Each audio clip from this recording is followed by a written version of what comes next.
In Barcelona, this man followed me in his car yelling numbers out the window. At first, I didn't get it. I just tried to ignore him until he said in his best English, "Just make me feel good." I almost vomited in my mouth when I realized that this man thought I was a prostitute or selling sex, even though it was the daytime and I was walking down a busy street dressed like all the other women around me. In Cambodia at Angkor Wat, which is this otherworldly temple complex, I got there at 5:30 in the morning to beat the oppressive heat of Cambodia, just like all the other travelers. It was still dark out. At the front, they take a picture of you, like an ID card. So this woman put this bright light in my face, took my picture, then looked me dead in the eyes and said, "Too black." All the other women working beside her died of laughter, and they laughed all the way until I took my card and walked away. These are just a couple of the negative experience I've had traveling as a Black woman, but this is far from the full picture. Traveling to almost 40 countries has brought me some of the highest highs of my life. I have met some of the kindest people who have invited me into their homes. I learned that the world is not nearly as dangerous as the media and friends and family tried to convince me of before I left for my first big trip 15 years ago. But being completely honest, traveling as a Black woman has also brought me some of the most hurtful, humiliating, and bizarre lows of my life as well. In this video, I'm going to talk about what it's been like to travel and look like me, a dark-skinned Black woman with natural hair. I want to get into some of the typical reactions that I've received around the world and how I've dealt with any negativity. Nothing that I say in this video should stop anyone from traveling, but it's always better to go in prepared.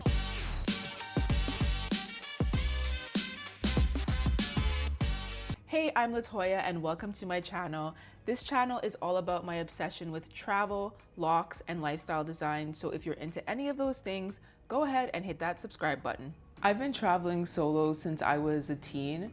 Even as a broke high schooler, I would save my money and take local trips. But I was dreaming of neon signs and noodles. I was obsessed with Asia. I don't know where I got that from as a child of Jamaican immigrants. As soon as I finished my undergrad, I moved to Japan at 23.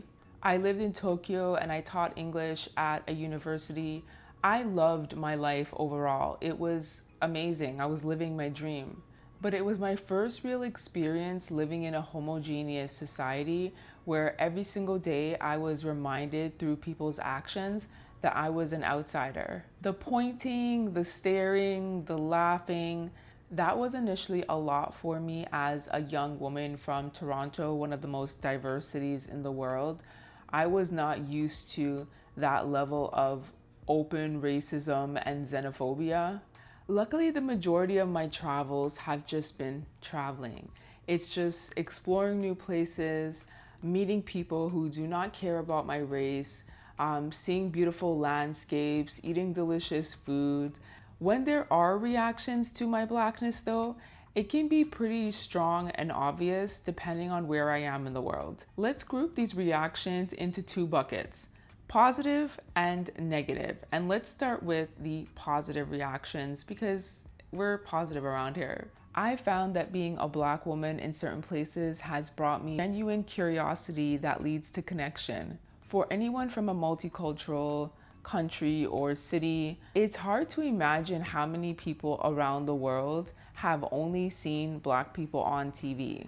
I've visited enough small homogeneous towns and villages where there are people who live their whole lives in that place, from their birth to their death. So unless a foreigner comes into that place, they don't have a ton of encounters with people that are very different from them. While Black people are traveling more than ever, thankfully, there are still places in the world where we are not there a lot. But in so many of these small places, I've found genuine connections with people because when they see me, their interest is piqued. They want to know who I am. I'm talking about like the shopkeepers, the taxi drivers, people at a park. They tend to initiate conversation because They want to know how I ended up in their little corner of the world. And I love these encounters because I get to share a little bit about me, but more importantly, I get to ask people all the questions I'm dying to ask, like what kind of foods they eat. I want to know about their culture. These have been some of the most beautiful moments for me in my travels where people are genuinely curious about me and I get to ask them about themselves. Okay, to the negative aspects of what it's been like to travel as a Black woman. I'm already feeling the weight of this discussion on me. Of course, I tried to avoid it, but it's unavoidable. Of course, racism and discrimination are a part of our lives, whether we are home or abroad. What I've found is that facing these things abroad, I feel so much more vulnerable because I'm not used to the systems overseas, and sometimes I don't always speak the language. So it can make me feel a lot more exposed and alone. Some of the most common things that I've experienced overseas are staring, pointing, touching me without my permission, taking pictures and videos without my permission in my face sometimes, laughing. These seem to be the typical tools that these people draw from their toolkit when they are targeting us overseas. Obviously, it can be much more than that. There are so many cases of people being physically hurt overseas because of their race, simply because of their race. But I am so grateful to say that I have not faced physical violence in any of my travels due to my race. The most intense reactions that I've received around the world are in Asia and in some parts of Europe. The attention can be relentless in some places, to the point where when I leave my hotel room, I'm bracing myself for the continuous staring, pointing, recording that's going to happen as people see me walking down the street. Budapest takes the top spot for the worst experience I've had racially in all of Europe. It's the only country in all of my travels that I've left early because I just couldn't handle the volume of discrimination, harassment that I faced every day, and it borderlined on dangerous quite a bit. I was followed multiple times by men. People yelled out their car window at me, different things I couldn't understand. I received terrible service at restaurants. They often forgot about me. I was stared at by busloads of people, and I'm not even exaggerating. One time I was at the bus stop and the bus driver saw me and he was just staring at me with the door open, and all of the people in the bus turned to look at me. So literally the whole bus was just staring at me. I went back to my hotel. Staring and pointing are just so common in a lot of parts of the world. I've heard other non-people of color say things like, oh, but we're all stared at, we're all pointed at. And while I acknowledge that there's some truth in that, staring in admiration is not the same as staring in disdain, okay? Like, let's be real. They are staring at white people in many cases because they are fascinated and wow, right? And I find that that is not the same experience when they are staring at people of color, Black people. It's more, it conjures up negative connotations, so it's not the same experience. And people will stare without shame, even when they're staring me right in the eyes and I'm looking them right back in the eyes. They will continue looking at me as if they don't get the point. The worst though is when people touch me without permission. That is what actually really sets me off. In Thailand at a temple, I was simply there observing and, learning and trying to appreciate the culture. And I just felt someone yank my hair. And when I turned around, it was these two old Thai women, and they were just looking me in the face, and they talked among each other, and then they just walked away after they did that to me. And I just stood there in complete shock.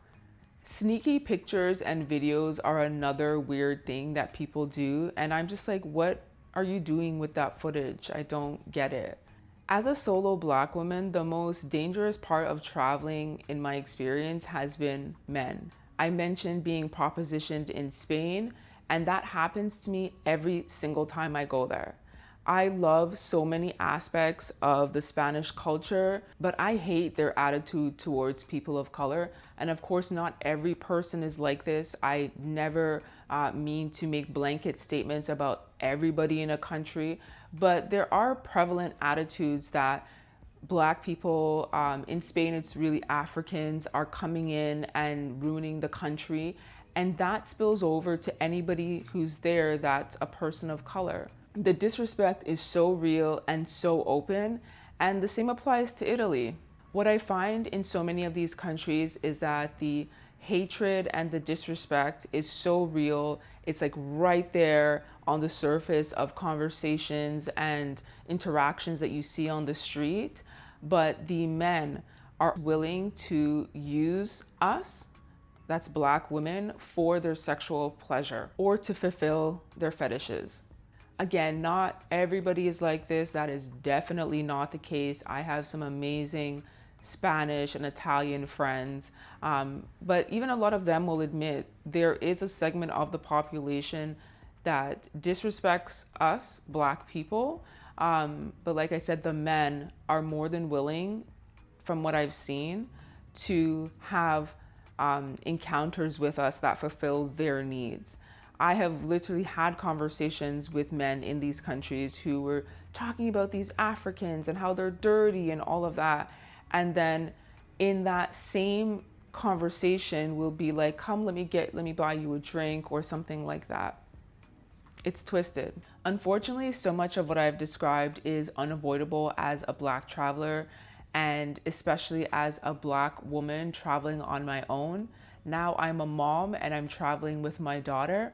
So here are some ways that I have dealt with some of these less desirable encounters, which again do not form the majority of my experience, but when they do happen, they are very impactful and can ruin a whole trip. I like to decide on my boundaries or how I want to handle certain situations around pictures, for example, or touching before I get into awkward situations. And that's because when a situation arises, things go so quickly. And if you haven't already decided on what your boundary is, it's really hard to do it when you're in an intense situation. Overall, I take pictures with people, but it depends on how they approach me and even my mood. I'm not a robot, so if I don't feel like taking pictures, I won't. I absolutely don't want anyone touching me without permission, like duh, but if I'm having a conversation or an interaction with someone and I feel there's a genuine connection or exchange happening, I will let people touch my skin and my hair. Some people, it's an absolute no, and that is okay. After having my daughter, I decided there would be absolutely no pictures with her. I'm okay with pictures of me, even though I'm not sure where they end up. But I'm not comfortable with people taking pictures of my daughter. That's my boundary. So I had decided on that, and I took my daughter to Hawaii. And when we were there, she met a little boy and they were playing. And I turned around and I saw that this little boy's mom was sort of lining up her son and my daughter to take a picture without asking me. And I just jumped in right away, took my daughter's hand, thanked them, and walked away. And I think if I had not been clear on my boundary beforehand, I wouldn't have been able to sort of intercept that picture as quickly as I did. So that's why I really think it's a good idea to think about your boundaries beforehand so that you can be super clear on them when things happen. Also, boundaries change, and that's okay. You can set a boundary and you can change it the next day, the next week. It's all up to you. The second thing I do, depending on where I'm going, is I prepare myself for the multitude of viewpoints and opinions that are going to come my way. And I remind myself that I'm going to a certain place to experience whatever it is I'm excited about, and I'm not going to let an ignorant few people ruin my experience or my opportunity to see more of the world. I used to get so angry when people would do outrageously disrespectful things, like walking up to my face with a phone and recording me. And of course, I still react in situations like that, like by telling them, no, stop. But I used to carry that anger with me or that frustration throughout the whole day. And sometimes one experience like that could ruin my whole day. I would just sit with it and it would simmer.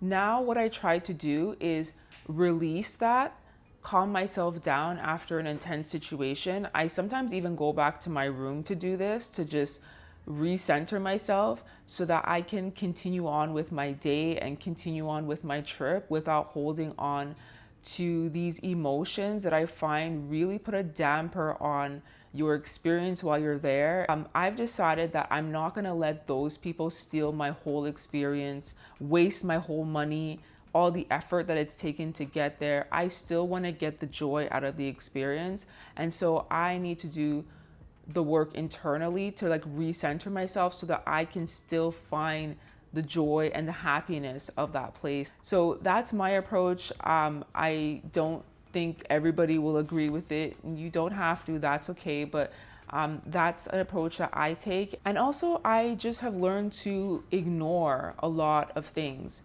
People pointing, people staring. I cannot fight everybody in the world, and I have no desire to do that. So when people are doing those things and making it so obvious, making me feel uncomfortable, I will, remove myself from the situation if it's too intense. But what I do now is I do a lot of ignoring. Another thing that I do if a place is starting to feel too intense for whatever reason is I hire a private tour or driver to take me to the places that I want to go to. This way I have a local person who speaks the language. I can usually skip the lines, skip the crowds, and see the things that I want to see and protect my peace. The older that I've gotten, the more I'm willing to pay a little bit in order to protect my peace and to bring myself joy. I'll throw on some shades, shield myself from the staring, and go on about my day if that's what I need to do. And last, but certainly not least, I left this one to the end because I want it to be fresh in your mind. Travel to Africa. I have been to South Africa, Zimbabwe, Botswana, Morocco. Even though there are cultural and linguistic and other differences, every time I've traveled to an African country, I would say except Morocco, because I did get a lot of stares and pointing there, there was this ease that I felt, this comfort, this relief. I don't know how to put it into words, but I felt like I was home. Being in a country with a majority Black population just feels like this massive weight off my shoulder, and it is a gift. So these are some of my thoughts and experiences that come from the last 15 years of moving around this world as a Black woman, and mostly solo. When I have had encounters, in all honesty, I come home and I feel bruised. I feel low. I'm just so discouraged by how much hate is in the world still. But I always go back to, why do I travel?